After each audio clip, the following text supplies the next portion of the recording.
Hi, everyone. Judge Andrew Napolitano here for Judging Freedom.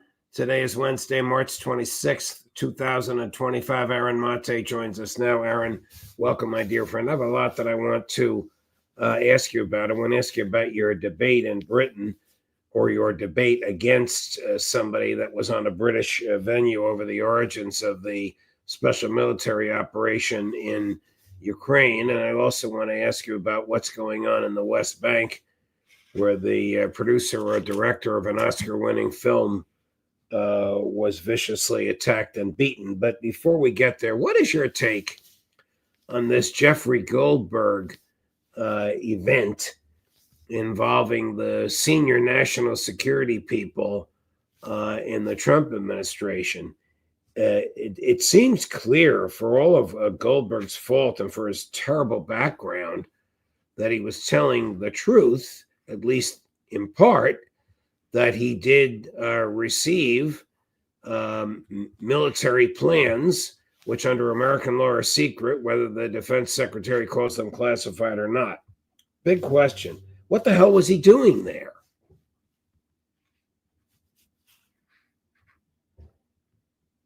Oh, I don't hear you, Aaron. Chris, do you hear Aaron?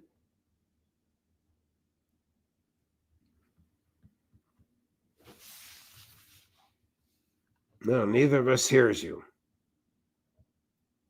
All right, Aaron's going to log back on. There he is. All right, how about now? Okay. Okay. How did it come about, in your view? What is the significance of Jeffrey Goldberg having been on that chat? It's a great question, and the person who needs to answer it and has not provided a sufficient answer so far is Mike Waltz, the National Security Advisor, who added Jeffrey Goldberg to the chat and has so far come up with what I have to call a moronic explanation that somehow Jeffrey Goldberg's number was added to his phone, was somehow sucked in. That's what he told Fox News, and that the person who he thought Jeffrey Goldberg wasn't in his contacts properly. It doesn't make any sense. So that's for Mike Waltz to answer, and hopefully there'll be more accountability there. But listen, on the point about Jeffrey Goldberg and who he is and his background, this to me is such a catastrophic screw up by the Trump administration that I have to rarely find myself defending Jeffrey Goldberg, whose views otherwise. Yeah, I mean, this is not compelling. Sean Hannity, right? No, Jeffrey Goldberg is someone who the Trump administration has pointed out has been a fraudster, and he is. He took part in the Iraq WMD fraud.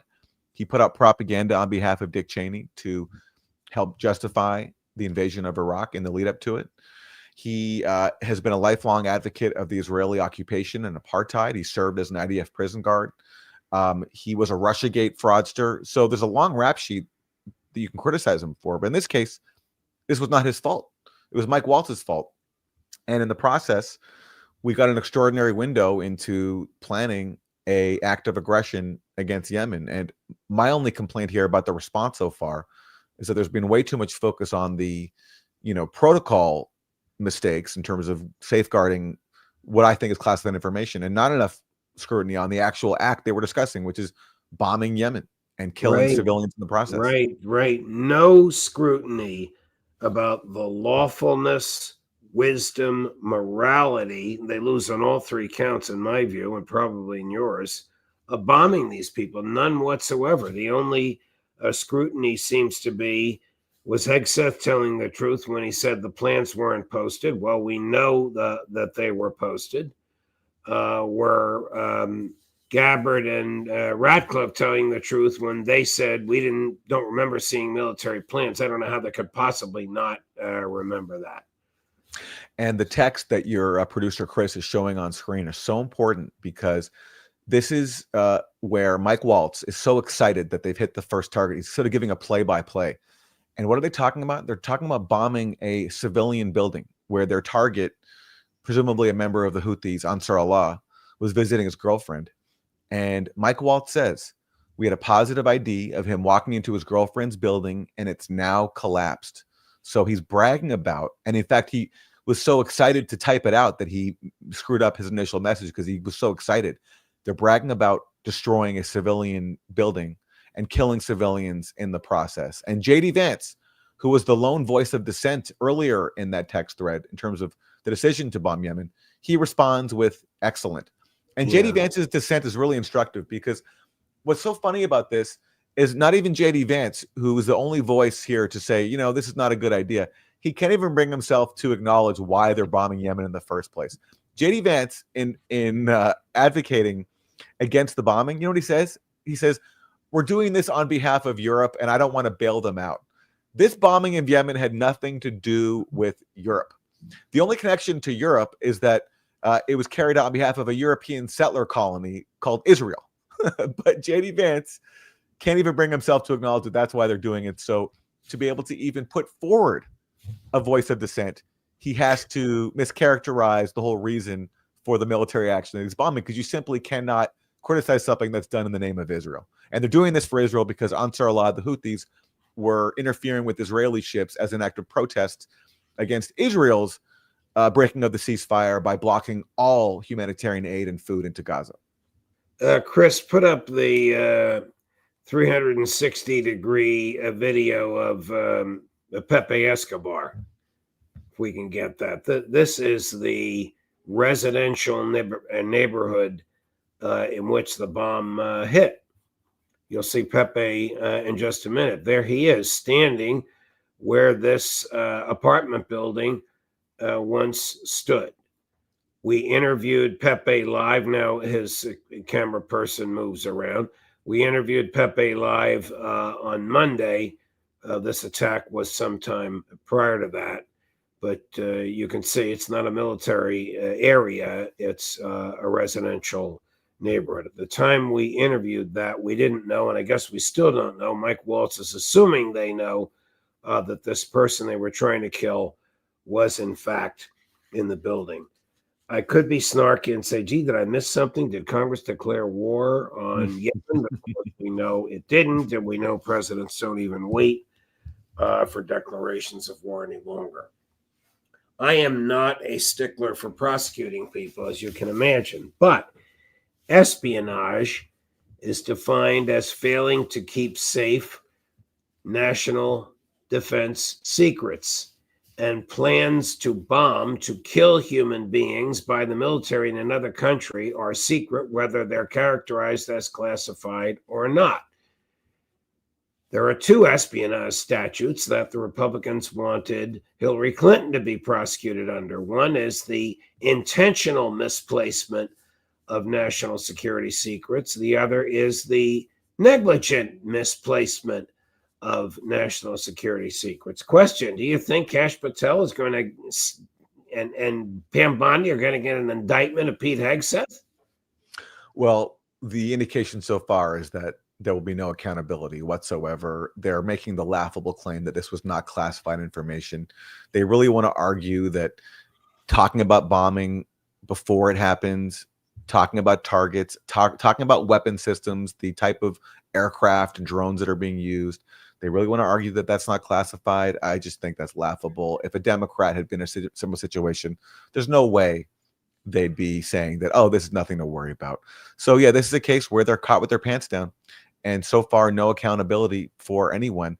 But I think someone will have, this is such a embarrassment that there will have to be something here. Someone will have to issue up a apology at minimum, or maybe even resign. And I think, again, this comes down to Mike Waltz. It was him who added Jeffrey Goldberg to that chat and cannot come up with an explanation for how that happened. Do you buy the story of the phone being sucked into his phone? I never heard of that, by the way, but I'm not a technical person. No, I do not. Think they were trying to add somebody else and they mistyped to the number, or do you think they were trying to add Goldberg because he carried water for Dick Cheney when he preached the same neocon nonsense that we know that Pete Hegseth and Mike Waltz adhere to?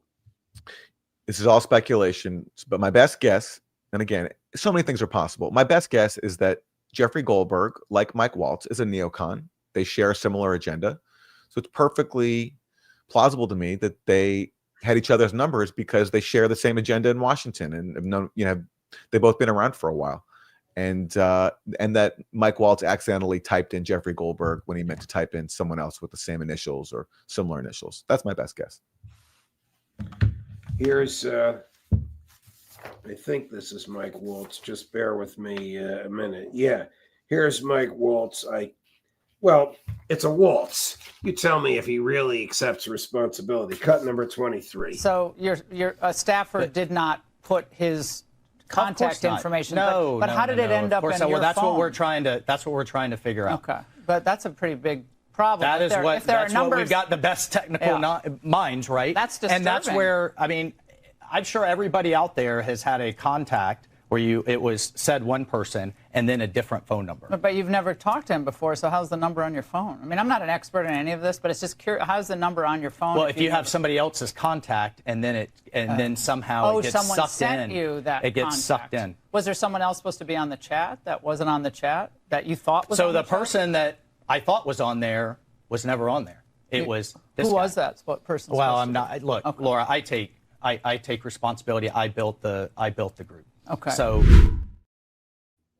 does that illuminate things at all? No, it doesn't. It just makes it more confusing. The only way that possibly makes sense is if there's another Jeffrey Goldberg who is in a national security position with access to something so sensitive as planning a bombing of Yemen, and that's who he meant to add. It's the only possible explanation. Otherwise, this just makes no sense. What happened with your debate where somebody called for the removal of the broadcast license of the people that hosted the debate because you must have so decisively defeated their guy? This is crazy. I took part in 2 debates last week on the same day. One was held before a live audience in New York City with Eli Lake. We were talking about the Ukraine proxy war and whether the U.S. should use this leverage to bring it to an end. And the other one was with a British outlet called GB News, moderated by host Bev Turner, who I think did a great job trying to keep it balanced and fair. And a writer, a British journalist, someone who identifies as a journalist, his name is Oliver Cam. After that debate was announced, he called for Ofcom, sort of the British television regulator, to revoke the license of GB News just for hosting me for a debate before he even had seen the debate.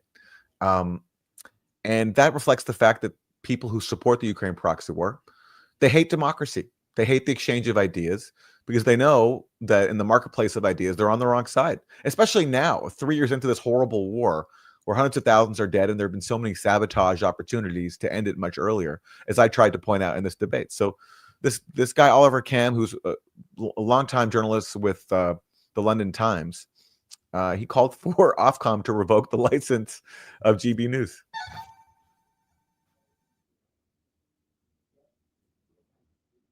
Well, that was a little clip from the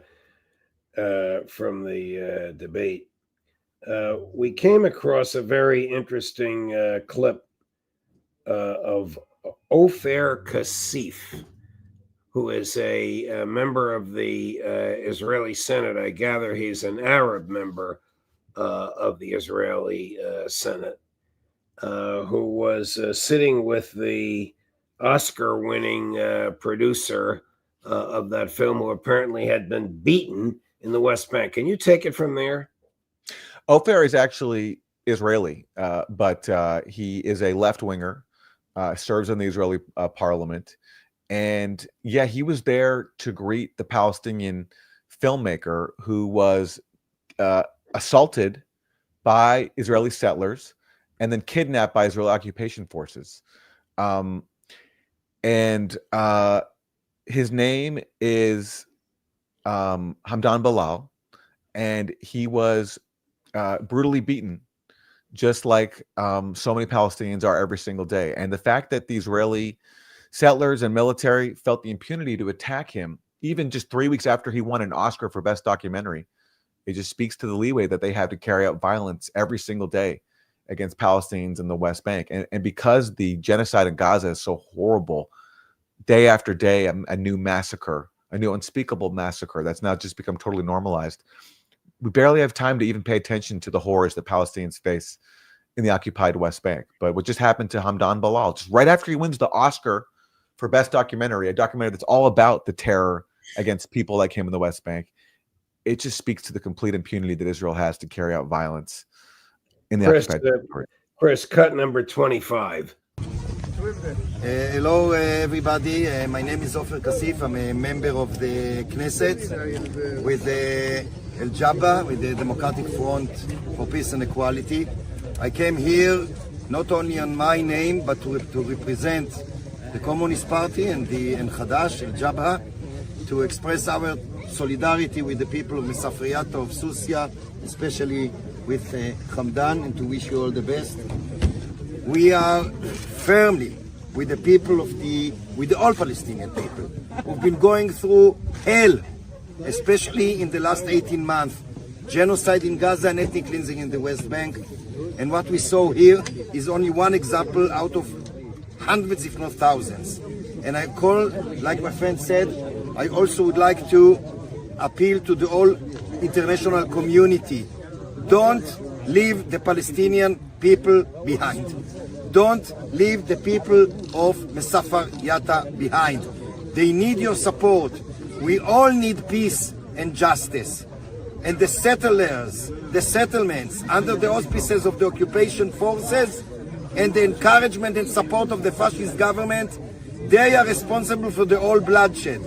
Do whatever possible to stop it. We want to live together as brothers and sisters, Palestinians and Israelis, Arabs and Jews. We are not enemies. We are not enemies. The real conflict is between those who do evil and those who seek justice, not between Arabs and Jews. Don't forget that. Be on our side, the side that seek justice. Any idea why they beat and why the occupation forces detained this Oscar-winning producer? To send a message that not even someone who's just won international praise, acclaim, the highest honor you can win in the film world, an Oscar for Best Documentary, not even he is going to be safe from our impunity. We can do whatever we want. The whole Israeli attitude in the West Bank and Gaza is Palestinians have no right to be there. But we can do whatever we want. We're going to terrorize people, especially people who speak up, as this brave Palestinian filmmaker did with his movie No Other Land. So it's just to send a message of terrorism, because ultimately they want as many people to leave as possible. That's why the genocide in Gaza has resumed, and that's why these daily attacks continue in the occupied West Bank with the full support of the Trump administration continuing the Biden administration's policies. Why is Trump continuing to supply military aid and intel to Kyiv? Is this some sort of leverage with Putin? I think the U.S. is continuing the intelligence and military support that's already been scheduled, basically, that they're not going to just go in and cut that off immediately. But again, as we've talked about a lot, once it runs out, is Trump going to go before Congress and ask for another 10, 20, 30 billion dollars? I just don't see that. So Trump seems to me just playing along with the proxy war. Maybe he wants to avoid the public relations heat that he would take for completely cutting off Ukraine permanently. But I don't see him following through on the proxy war. Joe Biden, Jake Sullivan, Antony Blinken were devoted proxy warriors. They sabotaged all opportunities for peace. They refused to speak to Russia. They rewarded Zelensky every time he shunned peace overtures from Russia, most significantly walking away from the Istanbul Accords. I don't see the Trump administration having the same policy. So yes, they're continuing with what's left of the aid on of the military support on schedule, but I do not see Trump trying to re-up that once it runs out. Do you have any knowledge from your own sources or your own research about how much longer Ukraine can last, or stated differently, how close the Russian military is to achieving its geographic objectives? There was a top Ukrainian military intelligence official who reportedly recently told a closed-door session at the Ukrainian parliament that Ukraine has until about the summer. And he said, and without U.S. support, we will lose by then. Now, he denied making that statement, but it came from sources inside the Ukrainian parliament. And the denial actually had some wiggle room. So I suspect, just going off of that, that'd be my guess, is by the summertime, unless the U.S. Just goes for another massive influx of military support, which, again, I do not think Trump will do. Aaron Maté, thank you, my dear friend. All the best. I know you're very busy these days. I know you're traveling. Thank you for your time. We'll look forward to seeing you again next week. Thank you, Judge. Great to see you. Sure. All the best. And at 3 o'clock today, Phil Giraldi, Judge Napolitano for Judging Freedom.